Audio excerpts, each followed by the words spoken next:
Hello everyone. Today I'm going to show you how to disassemble and reassemble a low-range brake assembly with the official Packard tool. Now, before you say, but I don't have that and I don't know where to get one, that's okay. I already made a video. If you don't have the tool, that's the video to watch if you actually want to repair yours. That'll show you how to get it apart and put it back together. And the only thing you really need to do when it's apart is just to clean it and maybe check the ring gap if you're being fastidious. But I thought it would be interesting to show exactly how the Packard tools were meant to be used because so few people have them. And some of them are pretty gimmicky, but this one is actually pretty neat. And it'll save you a good amount of time. So the first thing to do is we set the assembly in there, and we take our two cap screws. These are actually the original cap screws. And just thread it down to hold it in place. Only hand tight is necessary. There we go. And then, now I am missing, there's supposed to be some sort of adapter thing so you don't like scuff this up too much, but you actually don't need it. That's the only part of this I'm missing. I'm also missing, well I should say I'm missing the original clamp, but all it is a 1/2 inch clamp. So you just run this down. This part, as I show in the other video, you can actually do with just a standard C-clamp. Where we just push the cap out of the way, just a very slight tightening there. And then we need to get our screwdriver. Actually, a pair of screwdrivers, and we will get this ring off of here. So what I find is usually easiest is we'll take a fairly broad screwdriver, fairly skinny screwdriver, if it'll focus. There we go. And then you just get this one under here, pry up, and then when you just have enough of a gap to stick the skinny one in, well, there's two things that can happen. You can either make a gap and stick it in, or you can actually pry this up, as I have done here, and stick the skinny screwdriver under it. And then once you have that up, you can basically just pry around and get this thing off. It's actually not too terrible. So then the next thing we do is we'll just loosen this up here, and we'll make sure this cap is sometimes a little stuck. There we go. You can sometimes just poke it from below, or if it doesn't respond to a bit of a poke, you can hit it with a drift. But come on, just to get it unstuck here, so I'll poke my screwdriver up here.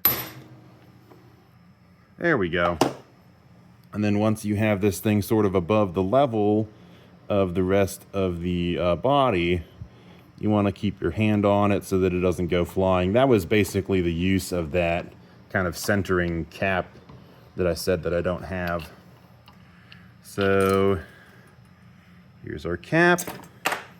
And here's our assembly. Now in this one, I'm not going to put any lubricant on it just for videography purposes, but you take this out, take the springs out.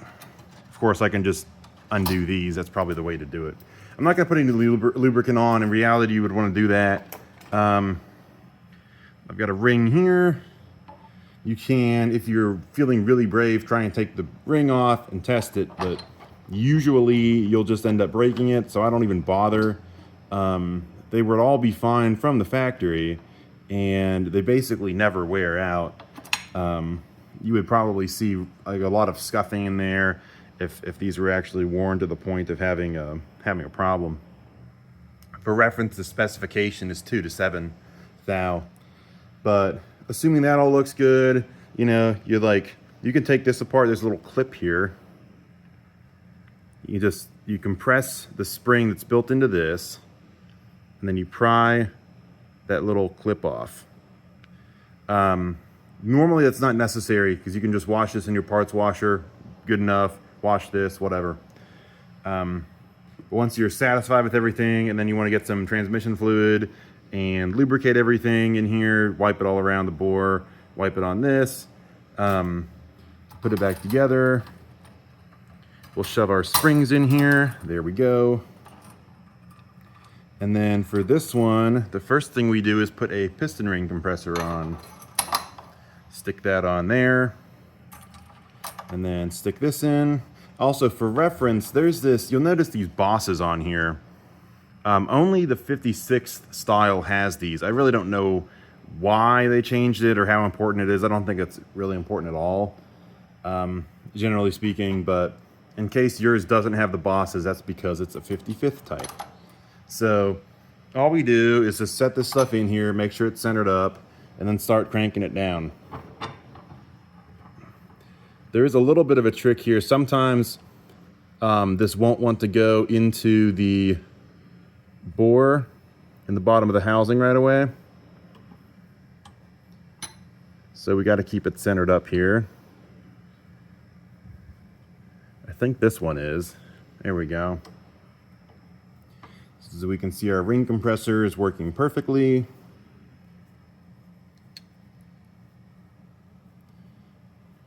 Now once we get this all the way down,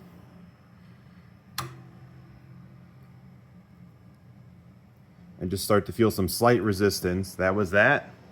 We're going to use this and hold the shaft in from the bottom. This one I think is just carbon steel. Ideally you want to get one that's made out of brass or aluminum if you're going to do something similar to what I'm doing here. Realistically probably doesn't matter, and these also don't have to be super tight. But I'll show you what I'm talking about here. All right, slight change of viewpoint, and let's get our Allen key. So all we're doing is sliding this on and then tightening it down. It's already a little too tight. There we go. And we're gonna make this flush with the end of the shaft here, just so that it's under a little less spring pressure when we go to take this off, and it won't fly up as far. Finger tight should be sufficient. So we're gonna loosen this up here. I'm turning the screw up top. So now our screw is loose. Don't tell me I already had a screw loose. I don't want to hear it. And then I'll move the camera back up top here. All right, now now all we do is we take our ring compressor out, put our cap on here, lock it into place. You can also just obviously run this down and get it into place. I may as well do that. There we go. A little easier. Get this out of the way. And then we can just take our snap ring, pop this guy right back in here. You can just do this by hand. You don't even need a screwdriver for it. I say that, and yet, there we go.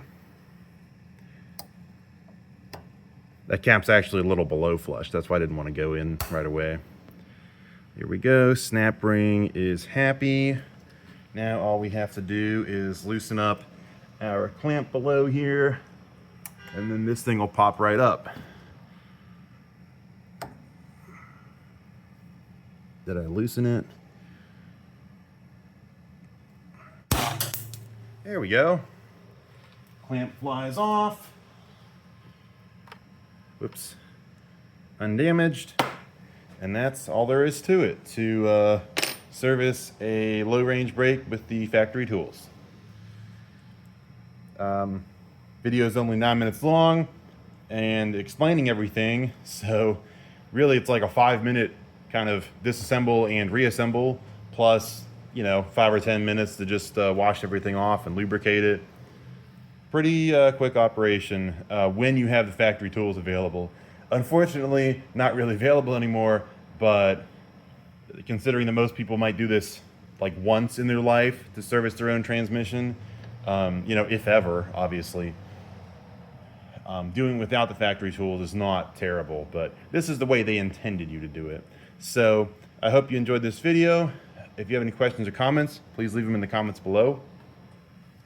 If you like this, please be sure to leave a like and subscribe for more videos like this.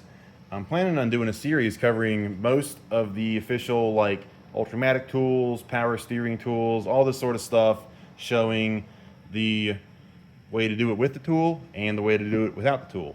So hopefully it'll be a pretty interesting series for you guys. With that being said, thanks for watching. I'll catch you later.